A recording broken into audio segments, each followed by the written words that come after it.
September 15, 1940, inside the Prime Minister's official residence in Tokyo, the cigarette smoke hung thick in the stale air as Admiral Isoroku Yamamoto crushed his third lucky strike of the meeting. An American cigarette, a small and bitter irony lost on no one present, while Prime Minister Prince Fumimaro Konoye, dispensing with the usual elegance and indirection characteristic of Japanese diplomacy, asked him the question that trembled like a fault line beneath the empire: if we go to war with America, what are our chances? Yamamoto's reply, quiet yet seismic, would haunt Japan until its dying day, for he uttered the truth no one wished to face, that if ordered to fight regardless of consequences, he could guarantee 6 months, perhaps a year, of triumph, but nothing beyond that, and certainly no victory in a prolonged struggle. The military officials shifted uneasily in their seats, for here was the commander-in-chief of the combined fleet, the very man destined to lead such a war, essentially predicting Japan's defeat before the first shot had even been fired. What they could not grasp, what they refused to grasp, was that Yamamoto was not speculating. He was calculating, drawing from years of direct exposure to American industrial might. He had walked through their factories, studied their oil fields, measured their steel production, and calculated their manufacturing capability down to the last rivet. The mathematics of destruction had been solved years earlier, first in the lecture halls of Harvard, then confirmed in the assembly lines of Detroit and the oil derricks of Texas. He knew with chilling certainty what others dismissed as pessimism. Japan had already lost any war with the United States before it began, and the only variable remaining was time. 6 months of running wild before the industrial giant fully awakened. The man who understood this grim arithmetic had been born decades earlier on April 4, 1884, in Nagaoka, a small city in Niigata Prefecture, the sixth son of an impoverished schoolteacher whose age, 56, gave the boy his name, Isoroku, meaning simply 56. Poverty wrapped itself around the Takano family like a second skin. They survived on sweet potatoes and barley and often could not afford rice. Those early hardships would later sharpen Yamamoto's astonishment at America's effortless abundance, a contrast that shaped the very core of his strategic thinking. In 1916, already a rising naval officer, he was adopted by the Yamamoto family, a socially advantageous practice in Japan, after having lost 2 fingers on his left hand in the 1905 Battle of Tsushima, where he had witnessed firsthand the destruction of Russia's Baltic fleet. That victory had convinced many Japanese strategists of a dangerous myth, that spiritual superiority could overcome material inferiority. Yamamoto spent the rest of his life trying to dispel that illusion, for he understood something his contemporaries overlooked. Russia had been fighting across vast distances while engulfed in a revolution at home. America would suffer no such constraints. To grasp this fully, Yamamoto had to encounter America directly. His first glimpse came in 1919, when the 35-year-old commander received orders that would shape the fate of nations. He was to report to Harvard University for English studies and to observe American naval, industrial, and petroleum developments. What followed would transform a loyal Japanese officer into a Cassandra whose prophecies, though accurate, would be ignored until too late. When Yamamoto arrived at Harvard in April 1919, dressed in his naval uniform and carrying 2 swords, he became a curiosity among the ivy-covered buildings of Cambridge. Enrolled as a special student, he earned only a mediocre C+ in English, but this grade concealed the real education taking place.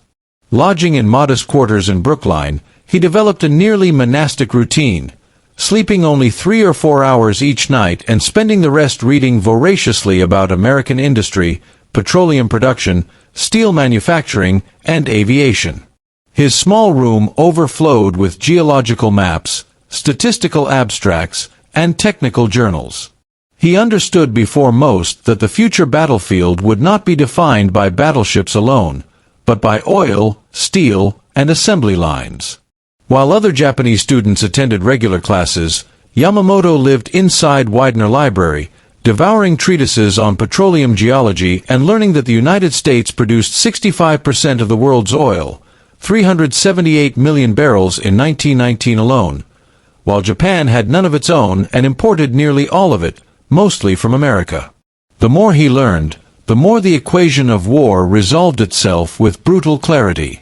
But it was during Harvard's summer breaks that Yamamoto received his true education. 4 weeks at a time, he vanished across the vast American landscape, hitchhiking with only a few dollars in his pocket. His first major expedition led him to the oil fields of Texas, where he studied extraction and refining methods while surviving on bread, bananas, and water. He slept in barns and fields, doing everything possible to extend his meager travel funds so he could observe longer and learn more. In 1920, he stood outside Ford's Highland Park plant in Detroit and watched the shift change as 20,000 workers, more people than lived in many Japanese towns, poured out toward thousands of privately owned automobiles. In Japan, even military officers rarely owned cars. He had hitchhiked nearly 900 miles to witness the assembly line that transformed manufacturing itself. Touring the plant by claiming to be a visiting engineering student, he watched a Model T roll off the line every 45 seconds. Workers repeated single, specialized tasks with machine-like precision, and the entire process from raw steel to finished automobile took just 93 minutes. Yamamoto filled notebook after notebook as he calculated that Ford Motor Company alone employed more industrial workers than the entire Japanese Navy. Its daily steel consumption exceeded Japan's weekly output. And this was only one company in one industry in one city of a nation bursting with industrial might. He wrote to his mentor Admiral Takeshita, "Americans manufacture machines as we grow rice, systematically, efficiently, endlessly." His most revealing journey came in 1921, when he disappeared again into Texas for 6 weeks to study the fountains of power, the oil fields of East Texas. The scale defied Japanese comprehension. Individual wells produced more oil in a single day than Japan imported in a week.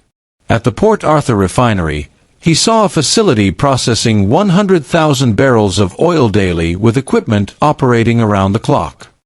He realized that oil was not merely a commodity but the bloodstream of modern warfare, feeding ships, planes, tanks, and trucks.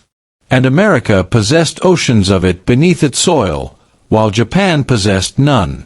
This single fact, he wrote in his journal, determines everything. He saw natural gas burned off in towering flares, wasted in quantities that could have powered Tokyo for a month.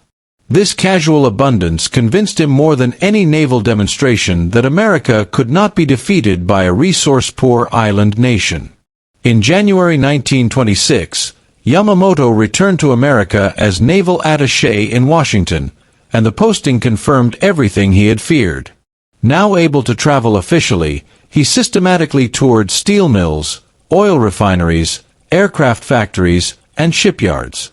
He observed that American production was not merely expanding, it was accelerating. Steel output had risen to 48 million tons.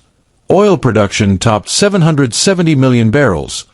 Automobile manufacturing exceeded 4 million vehicles annually. These numbers were not abstract. They were the raw materials of victory in modern war. In Pennsylvania, he toured the Bethlehem steel plant, where electric furnaces produced armor plate in hours rather than the weeks required by Japanese foundries. The plant consumed more electricity than the entire city of Kyoto. In Alabama, he studied the iron ore supply chains that fed American industry, marveling at how materials moved thousands of miles with clockwork precision. Meanwhile, every Friday night in Washington, Yamamoto hosted poker games that doubled as intelligence exchanges. Captain Ellis Zacharias later revealed that these games were subtle interrogations over cards and whiskey. Yamamoto mastered poker quickly. He remembered every card played, calculated odds instantly, and analyzed American psychology, determining that Americans could take risks because they could afford losses. This was their national strength. They could lose battles, even fleets, and still continue fighting. Japan could not afford a single major defeat. One night, after winning a large pot, Yamamoto remarked, "In poker and in war, the player with the most chips can wait for the right cards. Japan plays with borrowed chips against a player who owns the bank."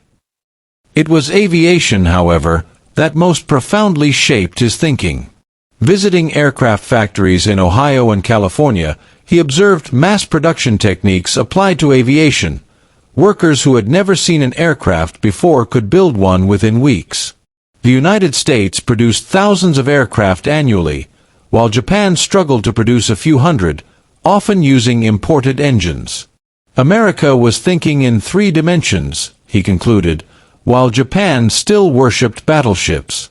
In California, he saw shipyards and oil fields that transformed America's Pacific coast into a fortress capable of supporting limitless naval operations. Returning to Japan in 1928, Yamamoto submitted a 200-page intelligence report whose conclusions should have ended any talk of war. America outproduced Japan by factors of 10 or more in every essential resource. But his report was ignored, dismissed as outside naval concerns or the pessimism of an officer too Americanized. He smoked American cigarettes, drank coffee, read American magazines, and worst of all, spoke uncomfortable truths. By 1939, extremist officers targeted him for assassination. To protect him, the Navy transferred him to sea duty as commander of the combined fleet, ironically placing the man most opposed to war in charge of fighting it.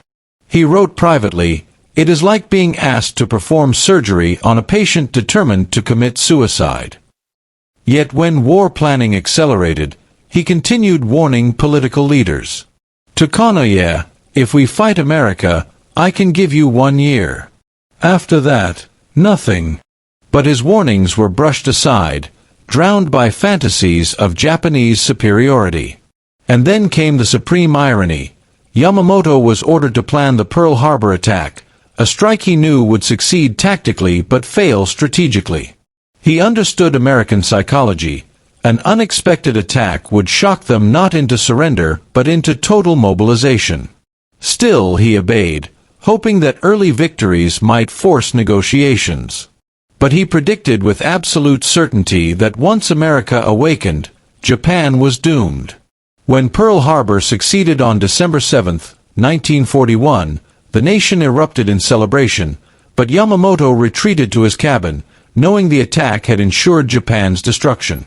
Hollywood later gave him the famous sleeping giant quote, but his real words were even more ominous. After seeing the enemy's response, make your judgment. Angered, he will launch a determined counterattack. Japan ran wild for 6 months, exactly as he predicted, until June 4, 1942, when at Midway the tide turned with mathematical precision. 4 Japanese carriers were sunk in a single day, losses Japan could never replace. The American industrial machine, whose components Yamamoto had personally inspected years earlier, had begun to turn. The United States launched ships, planes, tanks, and trucks in quantities that defied imagination. Factories Yamamoto had toured now produced aircraft every 5 minutes and bombers every hour. Japanese shipyards, by contrast, withered under fuel shortages and air raids. He saw the end approaching with perfect clarity. His diary lamented, "I told them about the oil. I showed them the numbers. They chose not to believe." By 1943, he was a man fulfilling prophecy, fighting not to win but to delay the inevitable. His letters revealed a soul resigned to fate, writing, "I am like a doctor treating a patient already diagnosed as terminal. I can ease the symptoms, but cannot prevent death." In April 1943, American codebreakers intercepted Yamamoto's travel schedule and launched Operation Vengeance. P-38 fighters, products of the very American industrial power he had long warned about, intercepted and shot down his aircraft over Bougainville. He died at 9:34 a.m., killed by the machinery of the nation he alone had truly understood.